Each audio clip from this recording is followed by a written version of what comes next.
आज स्वतंत्रता दिवस था। मल्लू मिठाई वाला अपनी दुकान पर जलेबियां छान रहा था। दुकान पर कस्टमर्स की भीड़ लगी हुई थी।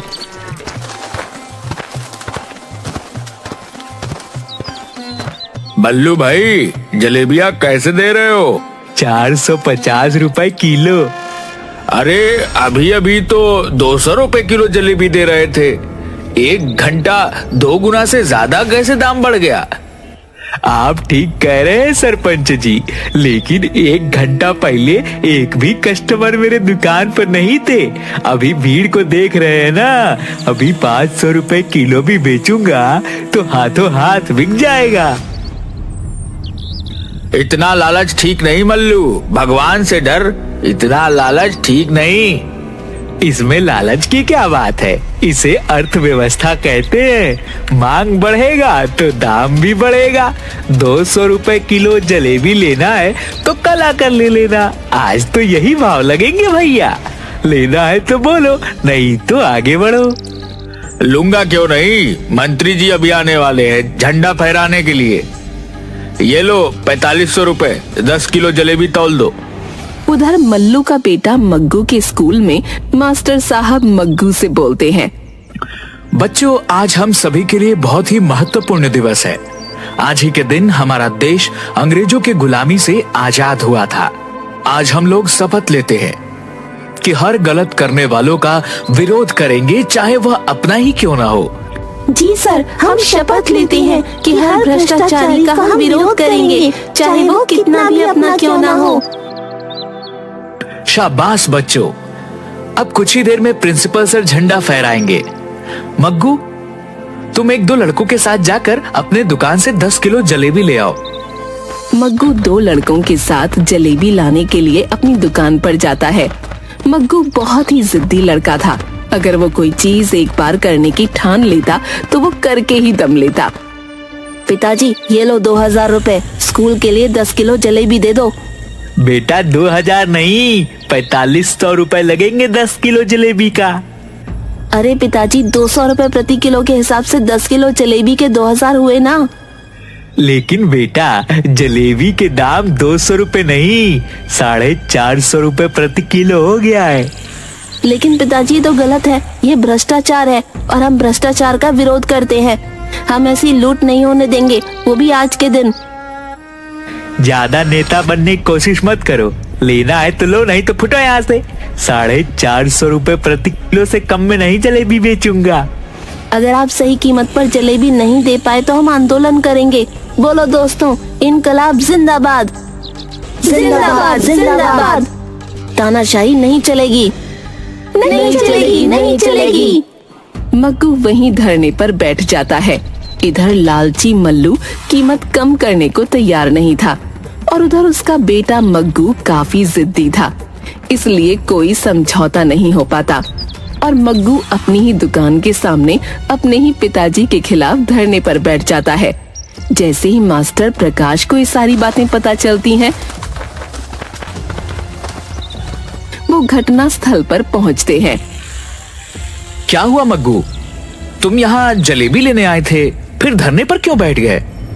सर, पिताजी ने आज जलेबी का दाम 200 रुपये से बढ़ाकर 450 रुपए प्रति किलो कर दिया है, इसलिए हम इस भ्रष्टाचार के खिलाफ धरने पर बैठे हैं।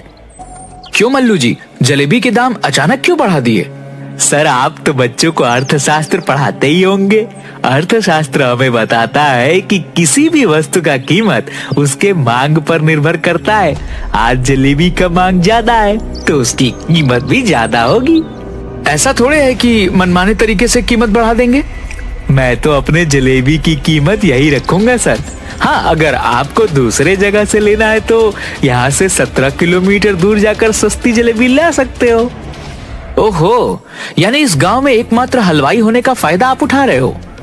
मग्गू, क्या करोगे? हमें स्वतंत्रता दिवस आज ही मनाना है, इसीलिए 450 रुपए के हिसाब से ही 10 किलो जलेबी ले लेते हैं। नहीं सर, आप आज के दिन भ्रष्टाचार को बढ़ावा कैसे दे सकते हैं? मैं भी हलवाई का बेटा हूँ। मैं यहीं पर जलेबी छानूंगा और 150 रुपए प्रति किलो जलेबी सभी को दूंगा। 1 घंटे के अंदर मग्गू अपने दोस्तों के साथ मिलकर वहाँ पर तंबू डालकर मल्लू की दुकान के ठीक सामने 150 रुपए किलो जलेबी छानकर बेचने लगता है। देखते ही देखते मग्गू की दुकान पर भीड़ लग जाती है। मल्लू के सारे कस्टमर्स मग्गू की दुकान पर आ जाते हैं।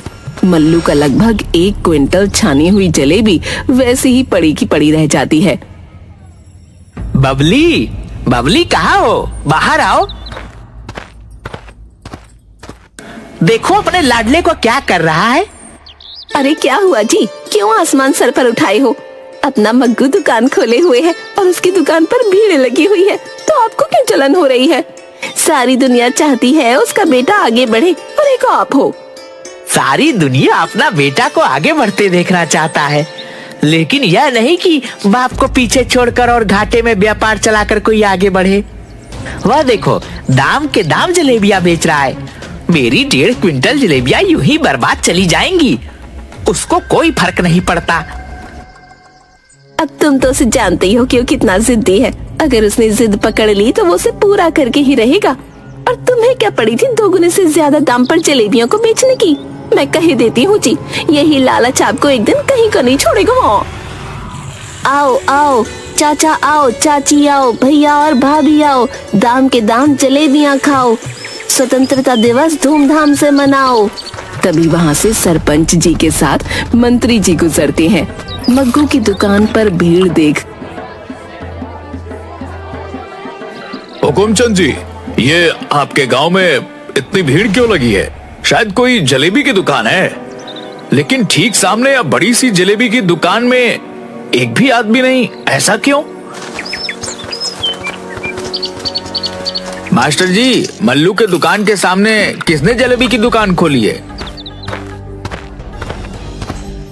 और उनके दुकान पर भीड़ है, इसके दुकान पर की भीड़ कहाँ गई? सरपंच जी, मल्लू ने अपने जलेबी का दाम दुगना से भी ज्यादा रखा था। उसी के खिलाफ उसका बेटा मग्गू दाम के दाम जलेबियां बेच रहा है, इसीलिए वहाँ पर सारी भीड़ है। वाह, इस युग में इतना अच्छा विचार वाला लड़का। सरपंच जी, मैं उस लड़के से मिलना चाहूंगा। बेटा मग्गू, जरा इधर आना, मंत्री जी तुमसे मिलना चाहते हैं। नमस्ते मंत्री जी। मंत्री जी जिंदाबाद जिंदाबाद जिंदाबाद, मग्गू जिंदाबाद जिंदाबाद जिंदाबाद। देखो मल्लू, अपने बेटे से कुछ सीखो, किस तरह लोगों के सेवा के लिए तत्पर है। तुम्हें अपने बेटे पर गर्व होना चाहिए। क्या खाक सीखे? इस नालायक ने अपने धंधा में कुछ भी नहीं कमाया और मेरा धंधा भी चौपट कर दिया। 1.5 क्विंटल जलेबियां मेरी बर्बाद हो गई। जितना मैं सुबह से कमाया था सब घाटा में चला गया इस नालायक के चलते। अरे पिताजी, साधारण कमाई से भी काम चल सकता है। अगर सही कीमत पर आप जलेबियां बेचते तो भी बहुत कमाते, क्योंकि गांव में सिर्फ आप ही एक जलेबी बनाने वाले हैं। अच्छा, मंत्री जी ने जरा पीठ क्या थपथपा दी, तुम तो नेता जैसी बात करने लगे। अरे बेटा, नमक, तेल, ईंधन, इन सब का जब इंतजाम करना पड़ेगा तो सब अच्छी बातें धरी की धरी रह जाएंगी। बच्चों कोई दाम नहीं देगा। बाप पड़ा ना भैया, सबसे बड़ा रुपया, समझे? मैं ज्यादा तो नहीं जानता, पर मैंने आज शपथ ली है कि हर बुराई को हम रोकेंगे। अगर आप कल से भी उचित मूल्य पर सामान नहीं बेचते तो मैं खुद उचित मूल्य पर लोगों को खाना उपलब्ध करवाऊंगा। मैं अपने सामान के मूल्य को कम नहीं करने वाला। तो ठीक है पिताजी, मैं भी आपका जिद्दी बेटा हूँ। मैं गांव के लोगों को जितनी भी कम हो सके उतने कम रेट पर कचौड़ी बनाकर खिलाऊंगा। दूसरे दिन से मग्गू अपनी कचौड़ी की दुकान मल्लू की दुकान के ठीक सामने लगाने लगता है। कम कीमत पर भरपेट कचौड़ी खिलाने के चलते उसकी दुकान पर लोगों का दिन भर तांता लगा रहता, जबकि मग्गू के पिताजी मल्लू अपनी दुकान पर बैठे मक्खी मार रहे होते।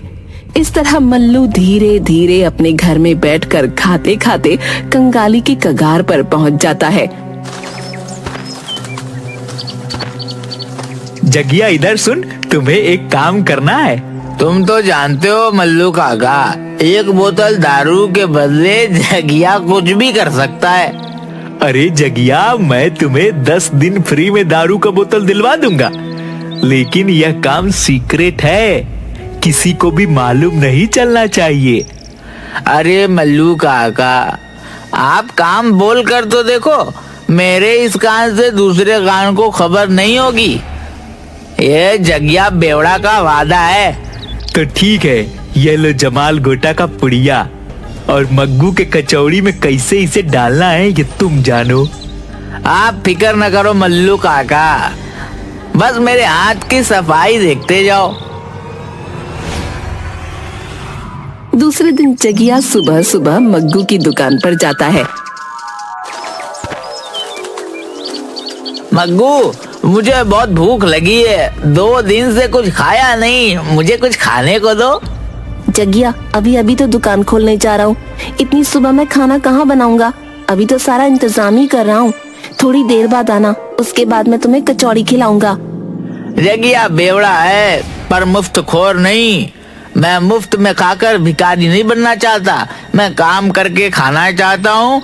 लाओ, मैं कचौड़ी का आटा गूंथ दूं। ये तो अच्छी बात है जगिया, हर आदमी को स्वाभिमानी तो होना ही चाहिए। ये लो, आटा गूंथ दो। जगिया चुपके से आटा गूंथते हुए उसमें जमाल गोटा वाला पुड़िया मिला देता है।